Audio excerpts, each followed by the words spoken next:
Hello friends, अस्सलाम वालेकुम। Welcome to my channel. अगर आपने मेरा चैनल सब्सक्राइब नहीं किया होगा तो प्लीज़ सब्सक्राइब कर लें। आज हम सीखेंगे स्केच पेन को किस तरीके से काटते हैं। उर्दू लिखने के लिए हम पेन को इस तरीके से पकड़ेंगे और उसकी वन साइड कट करेंगे। तिरछा पेन पकड़ना है और ब्लेड से इस तरीके से आधा काटना है, फिर उसको घुमाकर दूसरी जानिब से भी इसी तरीके से काटना है। ये आपका पेन कट गया। इसके बाद आपको इसको तिरछा कट करना है। मैं बताता हूँ उसको किस तरीके से काटना है। पहले ये दोनों साइड देख लो। इसके बाद इसको इस तरीके से रखेंगे और तिरछा इसको कट करना है प्लेन।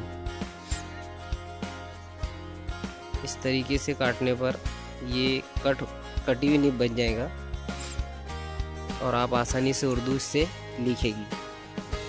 दोस्तों, थोड़ी नीब इसको बाहर निकालना पड़ती है स्केच पेन से, उसके बाद इसको काटना पड़ता है।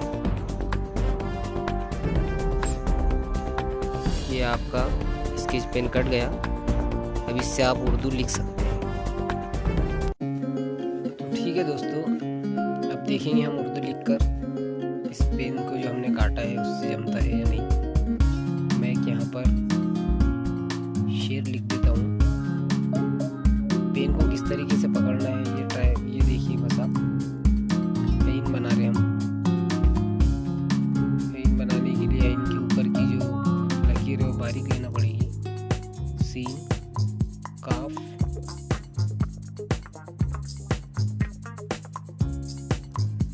नुक्ते किस तरीके से देना है। इश्क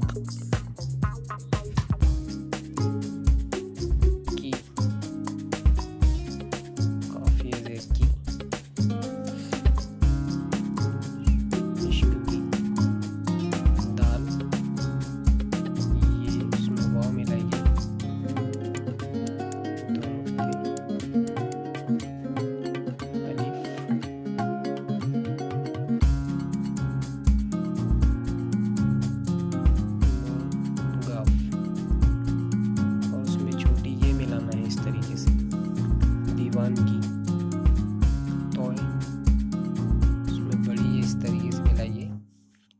तय, काफी जबर कर।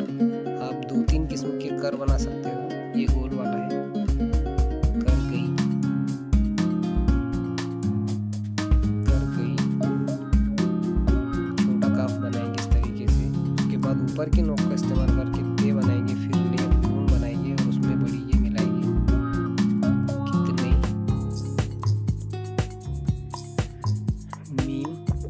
बड़ा काफ, अलिफ और मीम बनाने का मकाम। इश्क की दीवानगी तय कर गई कितने मकाम।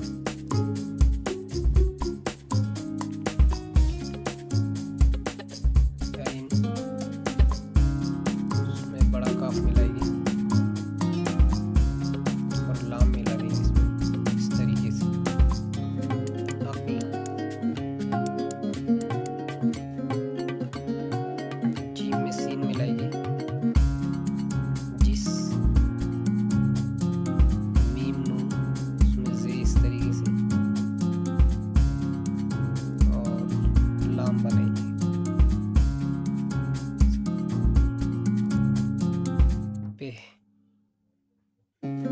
थी ये में जो दो चश्मे ही मिलाना है। थी, अब तक, ते काफ, अलिफ, सीन, उसमें छोटी ये, पेश, मीम, नून और जे। लाम इस तरीके से बनाना है। अलीफ बनाना, उसमें नून मिला देना है, नून गुन्ना। मंजिल पे है को यहाँ पर छोड़ देंगे और बड़ी को खींच देंगे। है झटका, और आप इस तरीके से भी ले सकते हैं। 2 चश्मे हैं। तो ये हो गया शेर। इश्क की दीवानगी तय कर गई कितने मकाम। अगली जिस मंजिल अब आइए हम उसी पेन से मराठी लिखना सीखेंगे। मराठी इससे पहली क्लिप में भी आपको बताया था कि व्यंजन और स्वर किस तरीके से बनाना है। उसी का इस्तेमाल करते हुए इस हमारे जो हमने अभी पेन काटा है उससे लिखेंगे। काना इस तरीके से बनाएंगे श, और विलंटी देंगे रस्व विलंटी। क बनाएंगे, को के लिए इस तरीके से इसको लिखेंगे शिका। स बनाएंगे स, कॉमा,